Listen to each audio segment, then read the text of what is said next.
আপনার সঙ্গে একটু কথা আছে।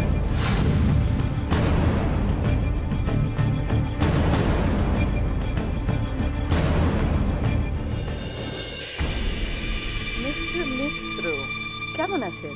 ভালো, ভালো আছি। আপনাকে তো আজকাল ক্লাবে দেখাই যায় না। কেমন আছেন আপনি? কেমন আছি? কেমন থাকতে পারি বলে আপনার মনে হয়? নিউজ পেপারে তো আমাদের বাড়ির খবরগুলো একেবারে। আই নো, আমি জানি সত্যি এটা খুব কষ্টের ব্যাপার। নো মিস্টার মিত্র, এটা কষ্টের নয়, এটা ভীষণ ভীষণ লজ্জার। ওই মিডল ক্লাস ফ্যামিলির লোকজনগুলো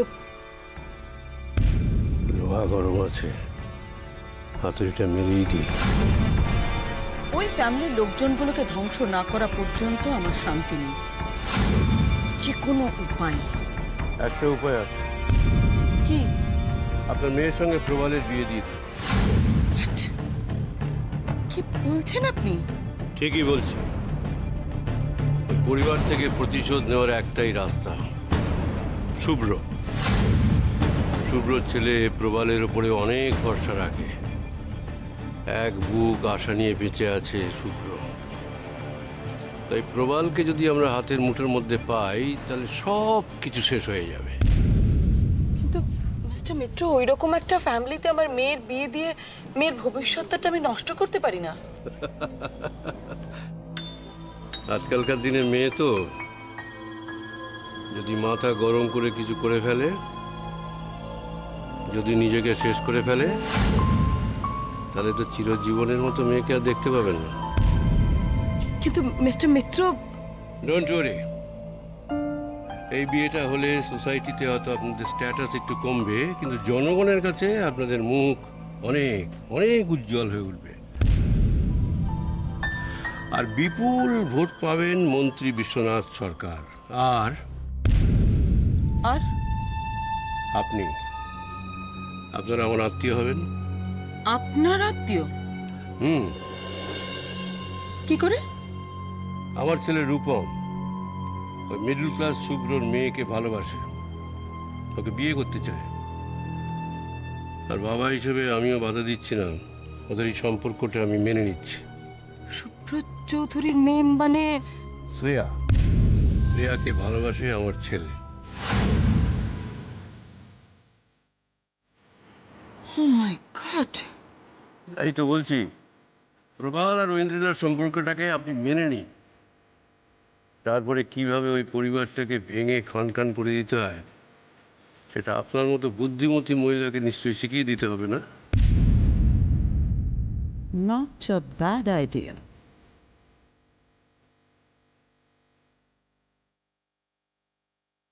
ছেলের মুখের দিকে তাকিয়ে রুদ্রনাথ মিত্র কিচ্ছু করে না। আমার কাছে আমার ব্যবসা, টাকাই আমার স্বপ্ন, আমার সম্পত্তি, আমার ছেলে, আমার স্ত্রী, আমার সব। আর আজ শুভ্রর সঙ্গে আত্মীয়তা পাতাতে যাওয়ার একটাই উদ্দেশ্য, ওর থেকে মসলিন কাপড় তৈরির ফর্মুলাটা হাতিয়ে নেওয়া।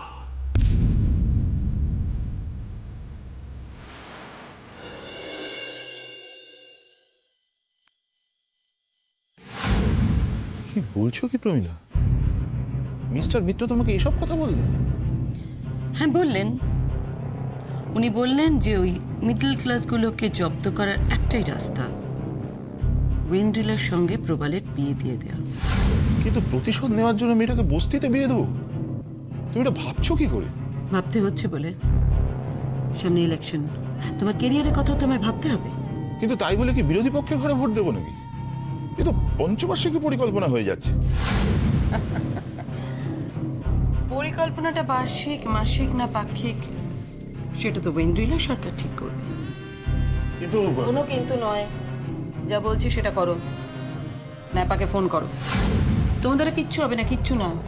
ওই মিডল ক্লাস বাচ্চাগুলো কেসে জিতে তোমার চোখের সামনে দিয়ে ড্যাং ড্যাং করে চলে গেল, আর তুমি দাঁড়িয়ে থাকলে, জাস্ট দাঁড়িয়ে থাকলে। সত্যি কিচ্ছু হবে না। নাও, যা বলছি সেটা করো, ন্যাপাকে ফোনটা করো।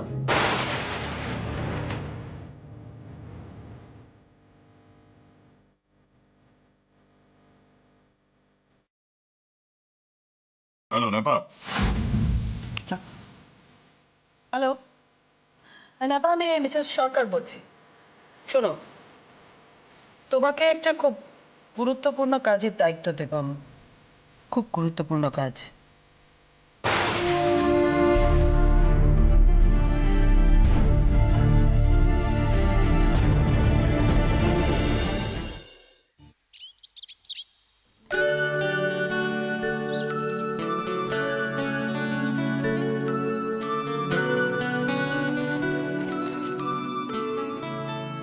কি ব্যাপার, সকাল সকাল পঞ্জিকা নিয়ে ঘুরে বেড়াচ্ছ? সকাল সকাল ঘুরে বেড়ানোর আমার কত সময়। শোনো না, বলছি যে সত্যনারায়ণের পুজো দেবো, বুঝেছো? তাই দিনটা ঠিক করছিলাম। তবে দিনটা ঠিক করার আগে একবার পুরোহিত মশাইয়ের সঙ্গে কথা বলতে হবে। সত্যনারায়ণ পুজো? হুম। এই দেখো পেপারে কি লিখেছে, সত্যনারায়ণের সিন্নি খেয়ে বিষক্রিয়া। ছি, ছি, ছি, ছি, ছি। কি যে আজে বাজে কথা বলো না। ঠাকুরের অসীম কৃপা, রাধা গোবিন্দ আমাদের দিকে মুখ তুলে চেয়েছে। হে রাধা মাধব, তুমিও দোষ ধরো না ঠাকুর, ওকে ক্ষমা করে দাও। এই পুজো আচ্ছা করে কি যে পাও আমি বুঝি না। তোমার বোঝার দরকার নেই, আমার বিশ্বাসটা আমার কাছেই তুমি থাকতে দাও। এই যে এত প্রার্থনা করি, পুজো করি, মানত করি, এর কোনো দাম নেই। দেখো, ঈশ্বরের অসীম কৃপা আমাদের দিকে মুখ তুলে চেয়েছে। সত্যি কি তিনি মুখ তুলে চেয়েছেন? নিজের বাড়িতে নিজেই বন্দী হয়ে আছি, তবুও তুমি বলবে যে মুখ তুলে চেয়েছেন। আমার রাধা গোবিন্দের উপর আমার বিশ্বাস আছে, সব ঠিক করে দেবে। দেখো, তোমার বিশ্বাসে আমি আঘাত দিতে চাই না। তুমি সত্যনারায়ণ পুজো করতে চাইছো, করো, আমি বারণ করছি না। শুধু শুধু বেশি লোকজনকে জানাতে না করছি।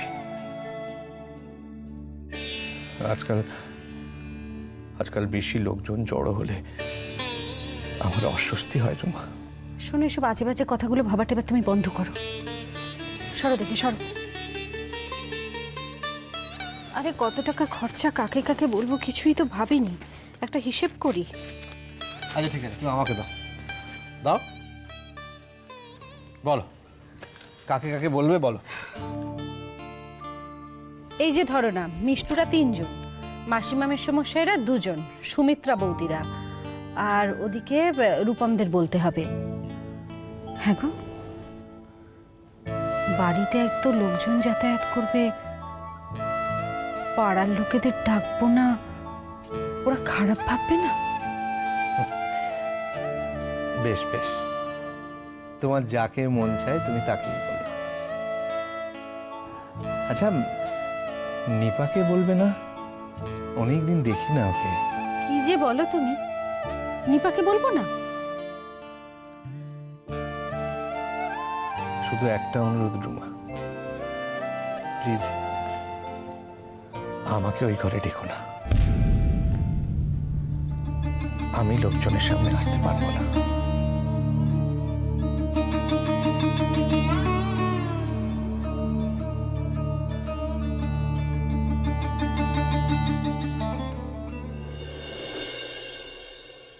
কি হয়েছে? কিছু তো হয়েছে, চোখে জল কেন? পেঁয়াজ কাটেনি অবভিয়াসলি।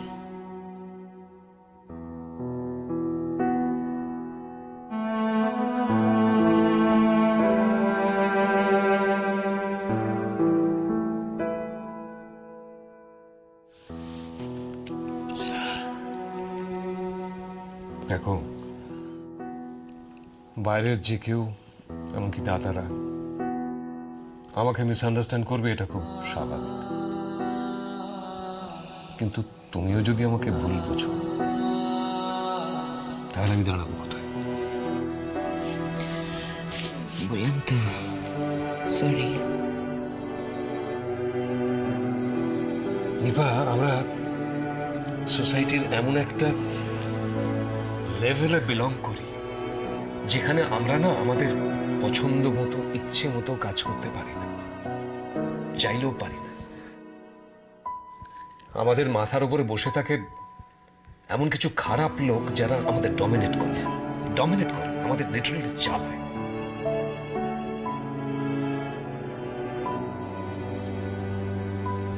দাদার জন্য মন খারাপ লাগছে। এত বড় একটা ট্রমা থেকে দাদা কি করে বেরোবে জানি না। এইখানটা আমরা পারি। কি চলো না সবাই মিলে একবার তোমাদের গ্রামের বাড়িতে ঘুরে আসি। একটা চেঞ্জ, একটা আউটিং। তুমি যাবে? অফকোর্স।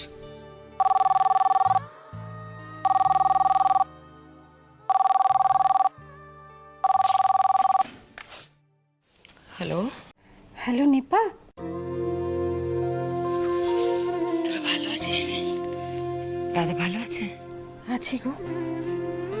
তোমার দাদা বাড়ি এসে থেকে খুব মনমরা হয়ে আছে। তুই ঠিক আছিস তো? তোমার দাদা পাশে থাকলে তো আমি একদম ঠিক থাকি। শোনো না নিপা, বলছি কালকে না বাড়িতে একটা সত্যনারায়ণের পুজো আছে, হ্যাঁ তোমরা এসো। কাল? কেন আসবে না? নিপা তোমার দাদা খুব বোনকে দেখতে চাইছে। হ্যাঁ, একটু সমস্যা হবে কাল। একটা কাজ করবি রুমা, আমার জন্য একটু সত্যনারায়ণের সিন্নি রেখে দিস, আমি ড্রাইভারকে পাঠিয়ে দেবো। আর দাদাকে বলবি যে আমি আসবো দাদার সঙ্গে দেখা করতে। আর আমি একা নই, বিদ্যুৎও আসবে। কবে আসবে নিপা? খুব শিগগিরই যাব। বেশি দেরি করো না, হ্যাঁ তাড়াতাড়ি এসো। মানুষটাকে আমি তো আর সামলাতে পারছি না। মানুষটা কেমন যেন। দাদাকে বলিস সব ঠিক হয়ে যাবে। আমরা আবার আগের মতো মজা করবো, উপভোগ করবো, আগের মতো বাঁচবো।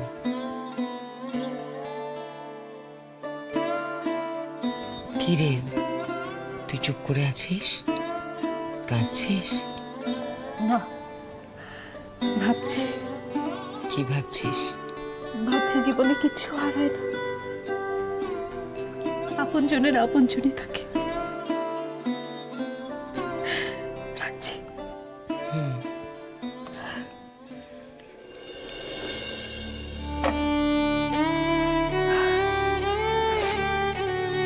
সব ঠিক করে দাও ঠাকুর,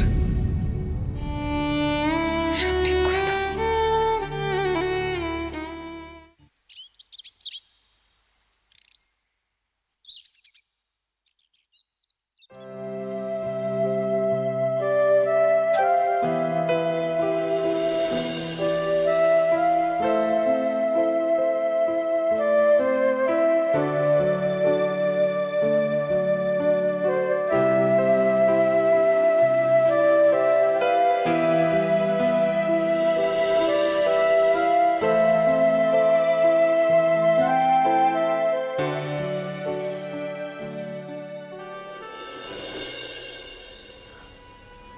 I love you, Prabhat.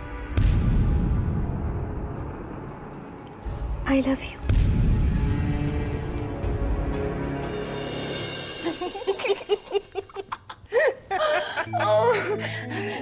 তারপর কি হলো? তারপর হ্যাঁ করে ছেলেটা সে কি কান্না। আচ্ছা মা, তুমি চুপ করবে? আমার ছোটবেলার বাজে গল্প ওকে শুনি কি লাভ বলো তো? তাই নাকি? তা এই সমস্ত বাজে গল্প শুনেই তো মেয়েটার মুখে একটু হাসি ফুটলো। সত্যি কতদিন বাদে ও একটু হাসলো বলতো? কতদিন পর ওর বাবা বাড়ি ফিরে এসেছে বলো তো? সেই ঠাকুরের ইচ্ছে সব যে আবার ঠিক হয়ে গেছে, এই অনেক বাবা। না মাসিমা, সব কিছু ঠিক হয়ে যেন কিছু ঠিক হয়নি। কিছুতেই কিছু স্বাভাবিক হতে চাইছে না। আমাদের প্রতিবেশীরা, আত্মীয় স্বজনরা সবাই আমাদের নিয়ে বিদ্রূপ করছে। ধুর, ছাড়ো তো লোকের কথা। বিপদের সময় পাশে থাকার কেউ নেই, আর তামাশা দেখার বেলা সবাই আছে। আমাদের সমাজটাই তো এরকম মা। ঠিক বলেছো মা, তাই লোকের কথায় কান না দিয়ে মাথা উঁচু করে বাঁচতে শিখতে হয়।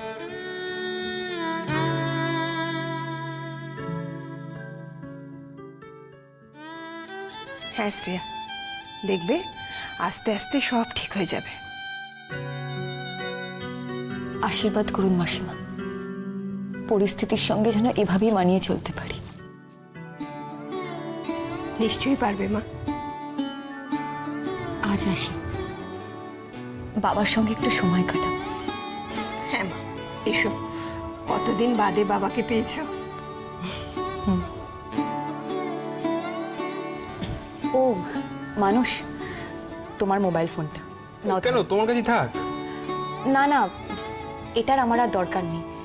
তাছাড়া এটা তোমার কাছেই থাকা ভালো। যা ছাত্রীদের ফোন আসে।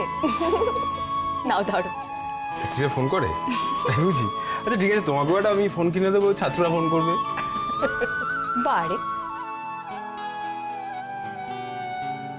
আমি বুঝি মাস্টার মশাই? না, মাস্টারমশাই না হও, দিদিমণি তো হতে পারো। আর এমনিতেই তুমি সবার উপর যে দিদিমণিরই দেখাও। দেখছেন মাসিমা কি বলছেন? আপনি আপনার ছেলেকে সামলান। ও মা সুলেখা, এসো এসো। এই নিন ভাড়ার রসিদটা, সেদিনে ভাড়াটা দিয়ে গেছিলেন তো, রসিদটা দেয়া হয়নি হ্যাঁ তাই। হ্যাঁ, ঠিক আছে। এই মেয়েটি ও শ্রেয়া।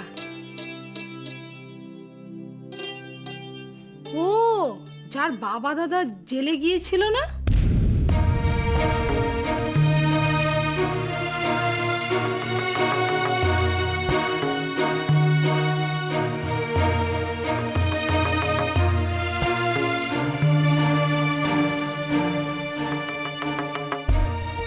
ওই কি কিডন্যাপিং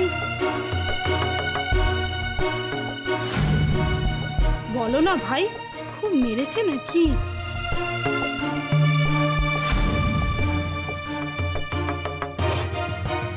জানি না, আমি কিচ্ছু জানি না। জানো না? সে আসলে ওই থানা, কোর্ট, জেলের ভেতরকার খবর কজন মধ্যবিত্ত জানে বলো তো?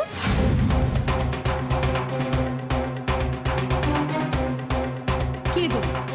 এখন তো সব ঠিক হয়ে গেছে। আচ্ছা শ্রেয়া, তোমার বাবাকে কি করে ছাড়ালে বলো তো? বলছিলাম, কোর্টে কেস লড়তে তো অনেক টাকা লাগে না? কত টাকা পেলে কোথায়? মানুষ খুব সাহায্য করেছে বুঝি?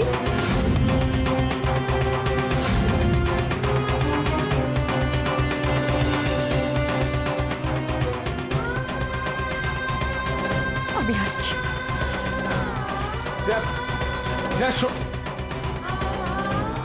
আচ্ছা বুদি, আপনার ওকে এসব কথা বলার কি দরকার ছিল? মাসিমা, মানুষের বয়স খুব কম, ও তাই ওটা আবেগ দিয়ে ভাবছে। আচ্ছা আপনি বলুন তো, কেউ কোনো কিচ্ছু দোষ না করলে শুধু শুধু কেউ থানায় ধরে নিয়ে যায়? পুলিশের কি খেয়ে দিয়ে কোনো কাজ নেই নাকি? তাই আমি বলছি, ওই চোর ডাকাতের মেয়েকে এভাবে প্রশ্রয় দেবেন না, আর বাড়িতেও ঢুকতে দেবেন না। বোঝেনি তো, এটা তো ভদ্রলোকের পাড়া, তাই না? আর তাছাড়া আপনারা ভাড়াটে, আজ আছেন কাল চলে যাবেন। যা কিছু অপমান তো আমাদেরই সহ্য করতে হবে, আর আমাদেরকে তো এই পাড়াতে থাকতে হবে, তাই না বলুন? বৌদি, মানুষ, কথাটা একবার ভেবে দেখো, না হলে কিন্তু আবার আমাকে তোমার দাদার সাথে কথা বলতে হবে। হাজার হোক মেয়ে পাচারকারী বাপের মেয়ে বলে কথা। ছি ছি ছি ছি।